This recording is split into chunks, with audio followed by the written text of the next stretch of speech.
up, guys? Welcome to Wednesday night hobby stream and hangout. My name is Jim. That would be really weird if my name wasn't Jim today, but it is Jim. Hope you guys are having a good day. Give me a shout out in chat so I know who's hanging out today, and we'll talk about got some fun stories for you guys today about my weekend last weekend. Got some upcoming other fun things. So I'm interested to hang out with you guys today. What's up, Corbs? How's it going? Welcome to the chat. What are you working on, or if you're working on anything?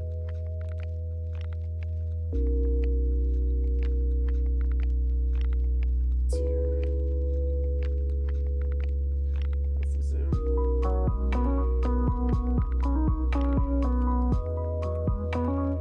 Everyone else, welcome to Hobby Chat. All right, what's going on, people? So I got some cool projects. Corey Schultz, I will be at the LVTT, and actually I was going to talk about it today, so stay tuned, because I'll talk to you a little bit about some thoughts I have, and I know I've talked a little bit about it in the past, but I will be talking some LVTT stuff. Hey Ganny, how's it going, man? Nice, Infernal Master. Are you using the one from the box, or are you using, did you convert one up? Like, did you get the whatever the name of that box is, Hexfire? Or did you convert one? I'm curious. I kind of feel like that's no wonder no one can hear me. My mic's way over there. Whoa. Yeah, I thought about getting it. The problem is like I don't need any more. I don't need another. I don't need any more. Hold on. What the hell? It's weird.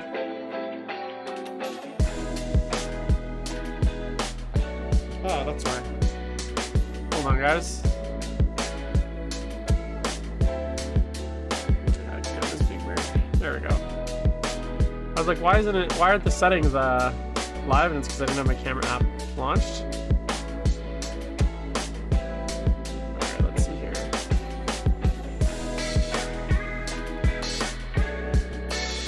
So there. That's too bright. Turn off the auto zoom. Oh, it's already off auto focus. Okay, guys. Welcome to the stream. Manny, thanks for going on. Yeah, I have 30 Zangors. Well, actually, I have 40. I have 30 painted, and then I have 10 more from. I bought a start collecting box to get some rubrics. I took the Armin, I turned them into a Infernal Master, and then I have 10 more Zangors still in sprue. All right, guys. So we're gonna be working on rubrics today. And first, I want to present to you, this is actually, this rubric is part of the first but the first unit I painted for 40K when I started to get back into 40K. So when Wrath of Magnus dropped in 7th edition, I made the decision, and I obviously fell in love with the Magnus model. I made the decision to start playing 40K because this was, for those of you that don't remember, this was a time in between. At this point, Fantasy had been killed. So I was a big Fantasy player, played Chaos for Fantasy.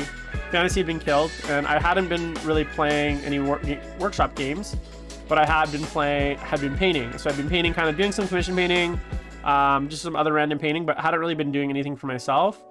So I decided that I would play Thousand Suns, because when 7th edition was kind of tailing off and they had the Wrath of Magnus, Gathering Storm and stuff, I don't know if you guys remember, but that was kind of the catalyst for me to get back into 40K. Specifically, Magnus the Red model, I was like, this is so cool, because I'd read the Horus Heresy books at that point, always liked Thousand Suns, but obviously having a Primarch really put me over the edge. So I bought this unit of rubrics, and I bought Magnus, and I think I bought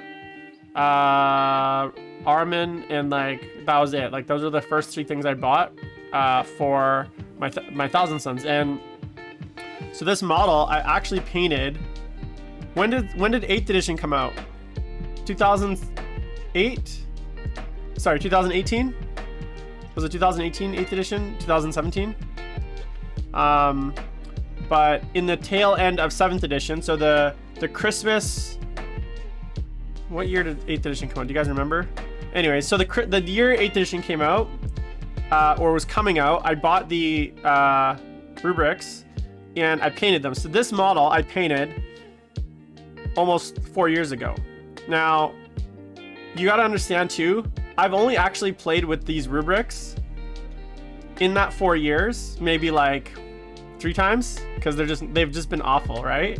I'd played with them actually recently in our league because I've been playing Thousand Suns, but as far as the actual Rubrics themselves, I don't think I'd actually use this unit. So this was the old spray gold method, Retributor Gold. So I bought the Retributor Gold spray and I painted these guys, and now I'm doing more Rubrics for the first time in like 4 years. So I'm trying to color match. Well, I wouldn't say color match because I think my painting is, I wouldn't say it's necessarily I'm a better painter, but I've changed my style a little bit when it comes to, especially because now I incorporate airbrush. So you got to remember, when I painted this, I didn't have an airbrush. So I got an airbrush like a year into 9th edition. The first, so I've only been using my airbrush for about 3 years. Before that, I was a brush purist for the longest time. So this is painted all by brush. You can see that. And now I'm trying to replicate it on the Rubrics. And this is kind of where I'm got at. Now, one thing you'll notice immediately is that the blue is much more, it's much brighter, and it's much more, like, it's more light blue. And that is actually, that's something that's gonna get fixed later. And what you can see here, just like my transition game. So if you just look at the shoulder pads, you can see the difference in the transitions. This is a much more of a like higher transition game than this one. This is almost entirely Armor Blue with a little bit of darkness. This has a much bigger range of like blend. So my style has changed too. Now I did spray these gold, but again, I didn't, even though I still have that same can of Retributor Gold from when I did these guys, I still have that can. It's like 3/4 full still. I didn't want to use it because I don't use those kinds of golds anymore, those GW metallics. Back then I was using GW paint. So like even just my painting styles come a long way. This was painted almost entirely in Games Workshop paints, but in the 5 years since 8th edition dropped, my painting has changed a lot. I got an airbrush.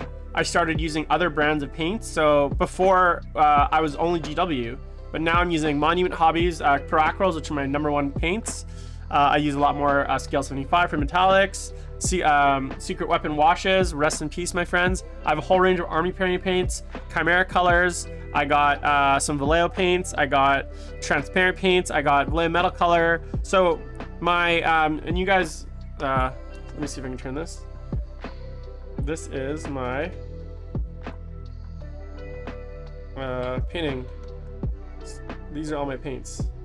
So there's that, and then there's all these down there. Okay, so that's kind of like a lot of different paints, right? So now, there you go. Sorry if you get motion sick. So now I have a lot more paints to work with, and my painting styles changed because I have an airbrush now, so I like to use my airbrush a lot more. And so now the question is like, how close do I want to color match these? And I decided I didn't want to color match them that closely. I'm okay with them being slightly different. The one thing I will say though is one of the last steps I'll do is actually go in with an Armor Blue glaze, and I'll actually glaze in that all the blue panels to kind of bring it together. But at this point, the blue's actually basically done. I even did a little bit of edge highlighting here. You can see that. So I've even done a little bit of edge highlighting on some of the areas, like right here. You can see that. And yeah, so I'm not going to be matching it perfectly, which is okay, and that's what we're gonna be working on today. Now, one other thing I want to mention is these guys. You'll notice they don't have any guns, and that's because I've already finished the guns, and I'll show you what the finished guns look like. Let me see here. Oh, got over here.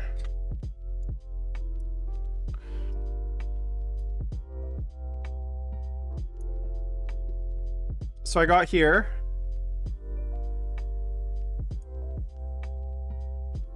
a collection of guns. So these are the guns. These are all done already, so they don't need any further work. And you'll notice they're magnetized. And so I've had a few questions about how I did this. And I'll kind of just take you guys through it. And I wanted to do this because I wanted to be able to switch out from flamers to bolters when I had a chance. So it's a pretty simple process, but I'll just kind of take you guys through it really quickly. So first of all, this is one of those kind of things where you do need a little bit of I'm gonna turn the autofocus for this because this is annoying having to go back and forth.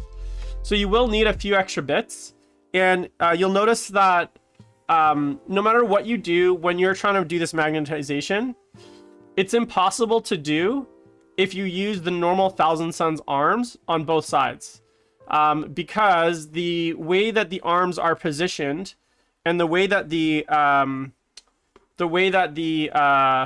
flamers, like the canisters are positioned, and the way that the clips on the Scarab Occult bolters are positioned, means that there's like, if you set up the Rubric Marines so that they're in a firing position, but you just don't glue in the gun, there's actually no way to get the gun back into their hands without like breaking off the arm. Like the physics of the way that the arms are fit mean that there's actually no way to magnetize them at the gun level. So you have to actually do a bunch of work on the arms, which I'm going to show you guys what I did. So basically what I did was, for most of the models, I grabbed my Chaos Space Marine box, like bits box, and I went through and I looked for any left and right arm, any left chainsword arms. So any chainsword arms, because like I don't use close combat marines, close combat marines. So I'll show you guys some of the bits I used. Just give me one sec.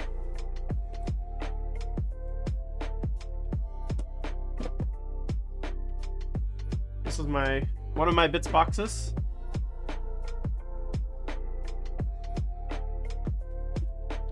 So for instance, you guys want to see all the goodness in here? So this is just my Chaos Space Marine bits box, and I have another one, actually a whole second one of these. But what you're looking for when you're doing this conversion is you need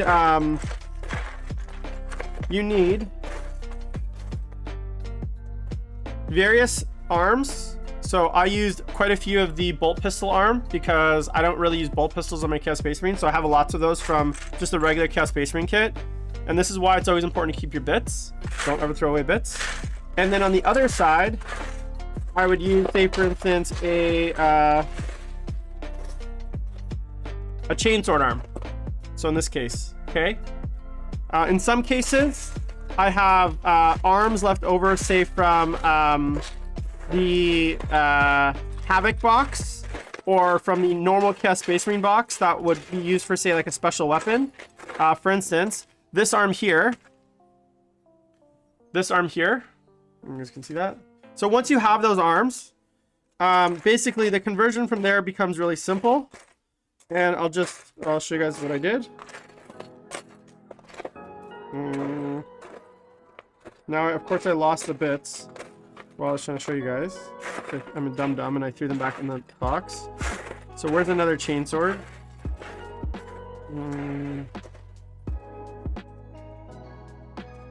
Come on, where's the chainsword arm?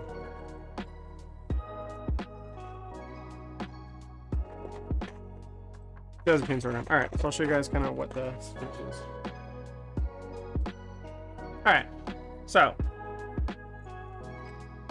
this arm, for instance, here, this one here, this is actually from the missile launcher. Hey, come on, Dan. I have another organized bits box. Give me a break. But that one, I don't know. I don't really need it organized. I know everything that's in it, right? So this one here, this arm is actually from the missile launcher. So there's like a left arm that just has them up. And so for in this case, basically, this fits in like that, right? So you still kind of got that, or you can do it more like that. So he still looks like he's holding the flamer. And then there's this arm here. So these arms, I have quite a few of these kind of arms where they're just kind of down at their sides. These are just the chainsword arms with the chainsword cut off. You can see there's still kind of, I mean, you can't really see it, but because it's the way that's positioned, but obviously still got like a little bit of the chainsword. So just the really sharp knife, cut it off. And I don't think it looks bad. Actually, on Rubrics, it makes sense that these guys would like basically just be one-handing their flamers, right? Because they're Rubrics. It actually looks really good on some of the models. This arm here is from the Exalted Sorcerer kit. So this is my Icon of Flame. And like this guy goes here, right? So I was able to, and then so once you're down to these bits, you're gonna carefully cut off at the wrist here. So you cut that off, you kind of create the curve, and then using I don't know what size this is, guys, but this is like a fairly hefty drill bit and magnet. So these are the magnets that I use. So basically you're gonna drill into here. So you cut off this hand, and then you drill into it, but you drill into it 2 magnets deep. So because you want the magnet to be inside the arm, right? You don't want it to be you can't really drill into these wrists. So normally you would do something like this. So this, in this case of the bolt pistol, you'll notice that the magnet is actually inside the hand. And I was able to do this, but it was like very, very sketchy. Like it almost like popped out and like destroyed this whole hand. So in this case, the warp flamer kind of just goes into the aspiring champion. I also have here a bolt pistol too. So you can have bolt pistol and warp flamer. But in general, you don't want to try to drill into this hand. It's just too small. So instead you want to kind of just connect the magnet at this point, and then have this hole here essentially be double deep, and you can see in there's a magnet way deep in there. So now obviously make sure your polarity is correct. Then all you're going to do is basically put in your magnet, and then the whole thing just kind of slots in like that. And the one thing that you will have to do though, because of the way the angle of these weapons connects with the I guess I don't know how to put it, the way that these things connect with the normal arm, you actually have to cut off a little bit so that you get a nice flat surface here, because there's like a weird yeah, quadruple check party. One thing I like to do actually when I'm doing magnet work is I'll actually create like magnet like say I want to check the polarity on this one. I'll actually glue on the magnet like this with a super long line of magnets, because oftentimes if I say glue the magnet in and then I put it, it'll like stick to that while it's gluing. So I don't want to just have a single magnet there and then try to put it in. And then the other thing is I can grab this sometimes if it's just a single magnet, right, like this, and then I'm like, okay, I'm gonna take this and glue it. I'm gonna grab it like this, and then I gotta like flip it around in my hand, and I'm like, fuck, okay, oh shit, I may have accidentally switched it. So by doing kind of a whole line of them, then I can just grab the whole thing, and I know like this end just goes into like the hole. Just basically, yeah, I actually have like I got a fuck ton of magnets. I don't know why. Magnets are one of those things where I just continuously order. So I have like a huge thing of magnets. Anyway, so that's how you magnetize them. I also did the same for let me see here. My other 5 rubrics. I'm obviously not painting all I'm not painting all of them at once because I hate doing them. But you'll notice here I got a few different hands. So there's like this hand here. That's something. I got another hand here, just like an open hand. And then just some of the fist hands. And then for the bolters though, like same thing. You can see that the gun is on that side. These are just sprayed gold. I haven't gotten that much further. And then obviously that's the wrong polarity. And that's the wrong polarity too. Sweet guys. Thanks for coming out. Wow. Yeah, anyways, the bolter can go in like that. And then obviously I can also get some more flamers. So eventually if I do want to do flamers, the one full arm that I did magnetize is the because obviously you don't have enough arms to do double arms for everyone. I did magnetize the Soul Reaper arm. So I'll have one guy here he can go either Bolter like this, or he can go Soul Reaper like this. So anyways, so that's kind of how I magnetize them, guys. And you can see the various stages. So these haven't been sprayed gold, but I sprayed backpacks and arms gold, and then I sprayed the tabards light blue, and then I'll spray the Rubrics gold as well. And then basically I'll base coat all the blue, and then I'll glue them together, like the tabards and the backpacks, and then I do the big wash step. So these will get painted at some future date. I really don't want to have to paint them right now because Rubrics suck. All right, that's it. So that's the magnet tutorial-ish thing. Although it wasn't much of a tutorial, to be honest. I kind of just talked to you guys through it. But yeah. Get these magnets out from everywhere. So I would recommend, hey Eric, how's it going, man? I highly recommend magnetizing your Rubrics, because like you don't want to have to paint 10 more just so you can have a squad of both Flamer dudes and Bolter dudes. Like, I don't imagine, so I have 20 Rubrics now. Models, like I own 20 Rubrics, and I think most games I'm going to be running probably around 15 of them. I can imagine it'll be either 15 3 squads of 5 or 2 squads of 5 and a squad of 10. So I don't actually imagine myself running more than 20 in any given game. At most maybe 25, like 3 squads of 5 and then a 10-man Flamer Bomb. But I just don't think that, I don't think they're good enough where I want to be running that many.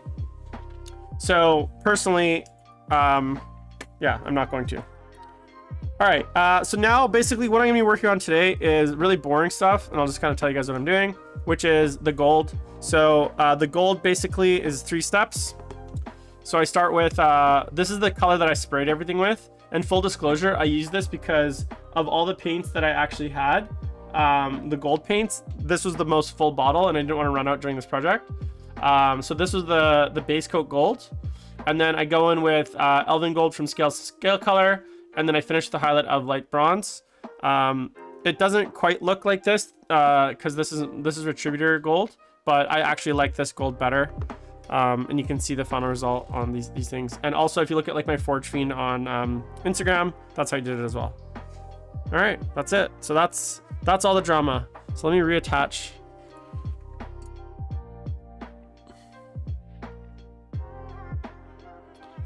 Eric, you got a huge Imperial Guard army. There is no, I'm not hearing that same rumor. I know that they're not getting a Codex in December, but either way, the question stands. So Eric's asking, how do I approach building a new army when a new Codex? I mean, look, I don't. Generally, I mean, to be fair, I basically just play Chaos and I have a Space Marine army. I'm just adding things, but like, it depends on the army, right? Like, try to figure out which kits are most likely to be replaced. So in the case of Imperial Guard, I would say like the guardsmen themselves. Obviously, if you're Catechins, there's a good chance those are getting replaced. So think about what units might get replaced. Think about what units are not going to get replaced. And then I would just be working on things that are staples. So make sure you have characters. Make sure you have, like, for instance, if you're doing, say, Imperial Guard, then I would definitely be painting things like Leman Russes, right? Like a few Leman Russes. So don't go overboard in any one unit. Don't like buy too many of one thing. So that's kind of the way that I approach it. All right, so I'm gonna start mixing up some gold here, and we're gonna get going. Yeah. All right. I don't know if that answers your question, Eric. Yeah. At the end of the day, like, just buy things that you're gonna enjoy playing with, because even if and buy models that you enjoy painting, because look, I have almost 33,000 points of chaos now. I'd say only at any one point, because of the meta and because of the army books, like 28,000 points of it is like not competitive. And, you know, do I look back and say, oh, I can't believe I had to buy and paint all that stuff. No, I think, you know, some of it comes and goes in and out of the meta, and that's just part of the hobby, I guess, in a way, which is like that sense of like collecting and kind of losing stuff and starting again, and, you know, stuff rotating in and out of like whether it's good or not. That's kind of part of the game, I guess.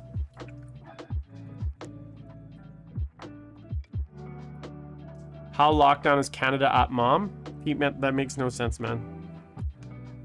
I mean, my mom is good. The lockdown in Canada is okay. I don't know what they have to do with my mom, like, together, though. Did you mean how locked down is Canada at the moment? Is that what you're trying to say? Did anyone else? Okay. So it depends where you are, Pete. So I'm in British Columbia, which is on the West Coast. I live in Vancouver. We are in fairly open, like, we have a mask mandate, like a for indoors, but as outside of that, things are mostly open. There's events allowed up to 50 person. So we were in a stage where we were allowed bigger events, but we're basically at a stage where you can't have events bigger than 50. So that's why our big major got canceled. And outside of that, everything's basically open. You're not supposed to have like big unmasked ragers, but for the most part, it's pretty straight. It's pretty like kind of status quo here, I guess. Nothing too crazy. So where do you live, Pete?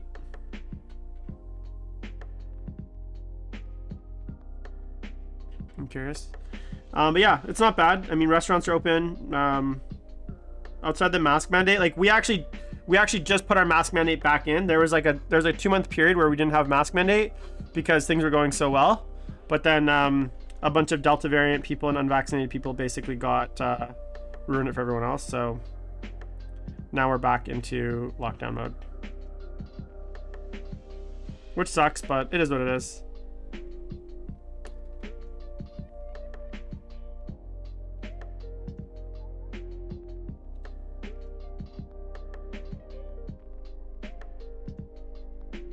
New Zealand, yeah. So that's kind of how where we're at. But like, things are holding steady. Like I think like something like 85% of our population is fully vaccinated. We have really high vaccination rates, but the problem is like there's about 700,000 people left in British Columbia that are not vaccinated, and I just don't think they're ever going to get vaccinated, which is like, it is what it is. It's their choice, but like I think at this point, like, you know, if I'm the government, I'm like, look, if you wanted to get vaccinated, you are. And for those that didn't want to get vaccinated, you're not. So let's just reopen. And for those of you that get sick and die, and if you do get sick and die from COVID, that's the risk that you've decided to take. And that's perfectly okay. You're allowed to make that choice. But like, don't lock down the whole country.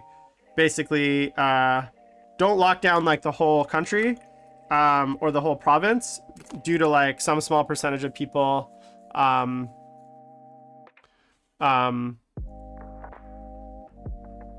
Yeah, I agree, Dan. Like, that's not gonna get much better.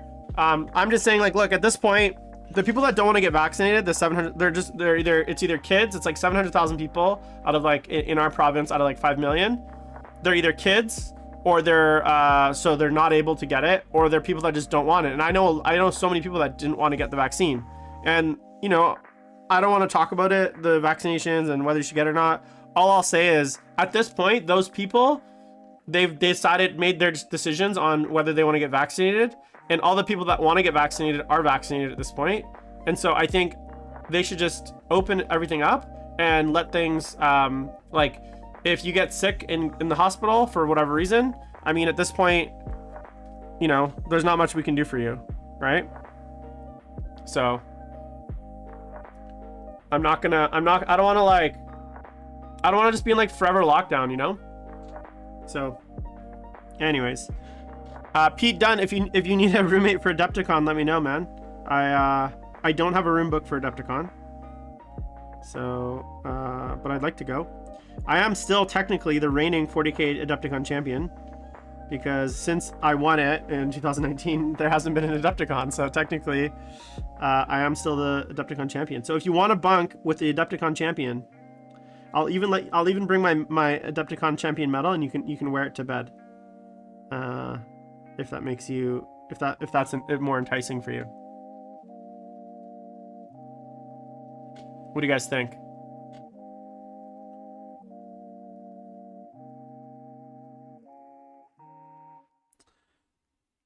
How's that sound, Pete?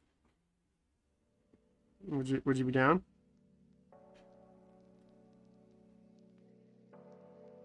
Anyways, speaking of events, so we I think I mentioned that so we have a big major here called Attack X, and we had sold, I think, around 140 tickets. So it's going to be like one of the largest events in all of Canada we've ever had, major wise.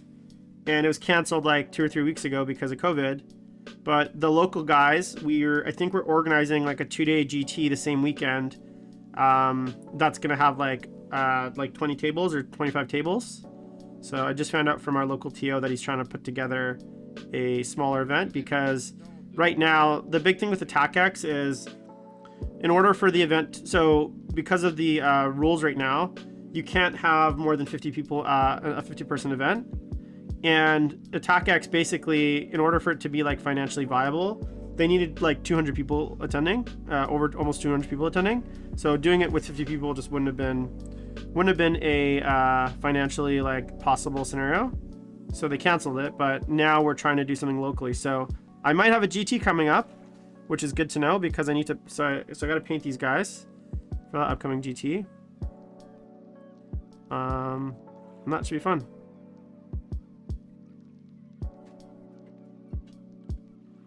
And I'm gonna definitely, so I've literally, my group of like teammates or like friends, I guess, we've put on basically an RTT every month here. And I've basically told them I want to go to the RTT, and then been too hungover or gotten too drunk or too fucked up the night before to actually attend at any point. Like I've signed up and then just not gone like 3 times in a row. So, however, if we do Attack X, I'm like 1000% going. Or sorry, if we do like our little replacement tournament, I'm 1000% going, our little GT. And that'll actually be next weekend, I believe. So I'll have final confirmation for you guys this weekend. So that should be exciting. And it'll be a 2-day event.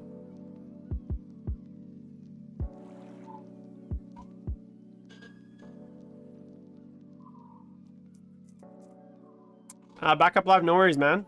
I appreciate you tuning in. I did do a video on how I do them on the channel, YouTube channel. So if you want to check out like a little video of that, check out the YouTube channel. There is a clip of it. I think there's actually probably one on Twitch too. I don't know which one you prefer, but also thank you for the subscription. I think someone else subscribed while I was chatting, and I do appreciate that, guys. It really does help out the channel and help out me, because as I mentioned before, like I don't make any money off this content. Like I literally lose money, because between hosting, like paying for restream, paying for like all the various like, you know, bits and bobs, you know, it costs money every month to kind of maintain the content pipeline. Not very much, but you know, it's not free, and I appreciate all the support, guys. And you know, I don't ever expect to be like a full-time like YouTuber or whatever. It's not something that I really see in the cards for me, but it does help out, just cover some of the costs. So I appreciate anyone that subscribes. You can also join on YouTube Premium if you're like a YouTube listener. I don't really have a lot of perks set up yet, because I don't really have anyone that's on YouTube Premium, but eventually when I have some time, I will set up like a going back to manual focus, because this is really annoying.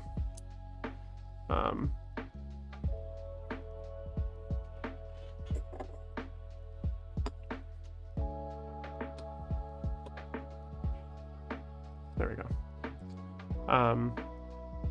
Thanks, dude. Yeah, it's if you check the hobby tips, there's like a section on the site called hobby tips, like a playlist. And basically what I do is I clip out any hobby tips from just the live streams. I'll clip out, and then I think there's a few that I haven't really made any like purposeful content yet for that, just because I'm lazy and it's a lot of work. Like I've done 3 painting videos, and those painting videos took so long. It's a lot easier for me just to like live stream something and then just like clip out the bits. I know that's lazy, but I'm a very busy guy. I don't have an editor. I'm not even fast. I'm not even good at making YouTube content because I'm very slow at it. So yeah, that's kind of the reality. Oh, fuck. So one thing that I recommend, guys, is like this stage here. This is the most painful stage. Well, actually no, before the blue is the most painful stage, but this is the second most painful stage, which is, you know, the gold gets you away from painting the trim, but you still have to go back and like highlight everything. So you're still painting the trim. You're just not painting it twice, you know? People are like, oh, like it must be nice not to have to paint the trim. Like, no, I'm still painting the trim. It's just the base coating of the trim is done. So basically what I'm doing right now is kind of going in and highlighting.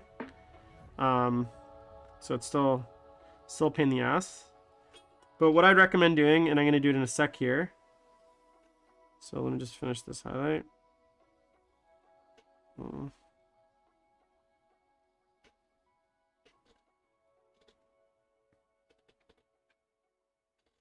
Yeah, I think so. Back up live. I definitely think there's a soup potential.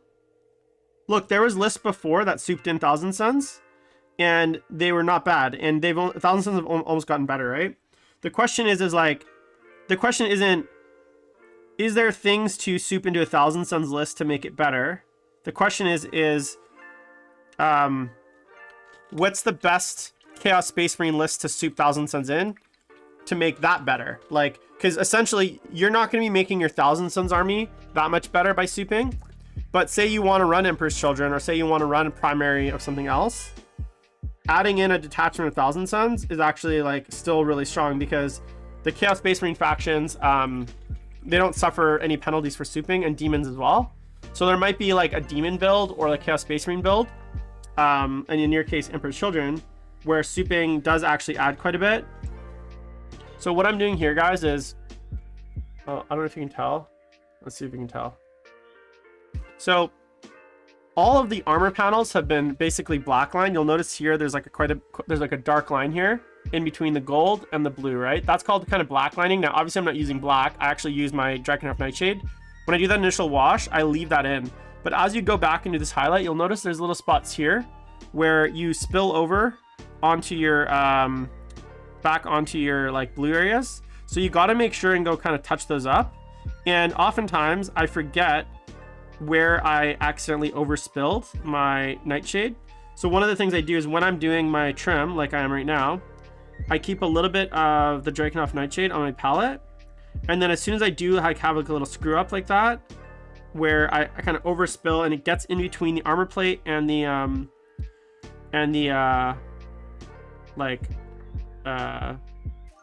trim, I'll go and I'll fix it right away. Or alternatively, you'll notice here, like there's an area here where there's not much definition between, like the shade is kind of gone. So this is an area where I will like kind of hit it with some shade, right? And this will kind of black line it as I go. Same with here. Like I noticed like the black line, because you got to remember, I actually went in and airbrushed some of this blue. So there's like overspray onto the gold, and it's muted some of the transition and some of the definition. And a big part of getting really nice Space Marines is having like really strong, you'll notice here there's like that little gold, I don't know if you can tell, but so I'm going to paint over that. The thing with painting Space Marines really well is having really strong definition in between all the trim and armor plates. And so you always want to make sure you go in with that like black lining color, whether it's actually black or whether it's something else. And you're using that to basically differentiate and split up kind of the various areas of trim so that it's like there's definition, right? And then I also do kind of around the bolts like this. And then what I'll do is I won't actually paint those further, but when I go in my last highlight, I'll just hit the top of each of those bolts with the gold. And that way I get really nice looking armor. And you guys might be saying, well, Jim, that seems like a lot of work for like a troop. Yeah, I mean, yeah, it is. These models are a lot of work. I mean, that's just the way my style, like I invest a lot of energy into like just small details, and the OCD in me, when even I get a little bit of gold on that blue, knows it's there, and so I have to go back and fix it. I won't just like let that gold kind of ride. It's like coloring outside the lines, you know. So I never let the gold just ride. I gotta go and fix it. That's why it's important for this step here is to just use a really thin brush and really nice brush, and just like practice lots of brush control, because the less correction you have to do later, the better off you are. What color is the belt? The belt's gold too.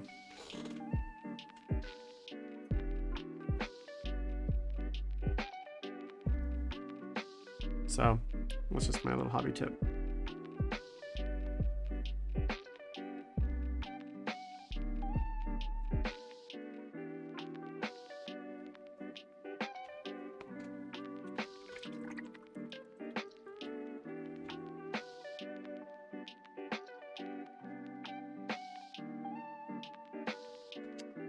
Let me know what you guys are painting. I'm interested. So after this, I think for projects, I'm either going to paint the next 5 rubrics, which I don't really want to do, but I probably will, because I think there's some play in Thousand Suns with the Flamer Bomb. So I've been writing a few different Thousand Suns lists, and actually one of the things I really like about the book is I've been able to write quite a few lists. So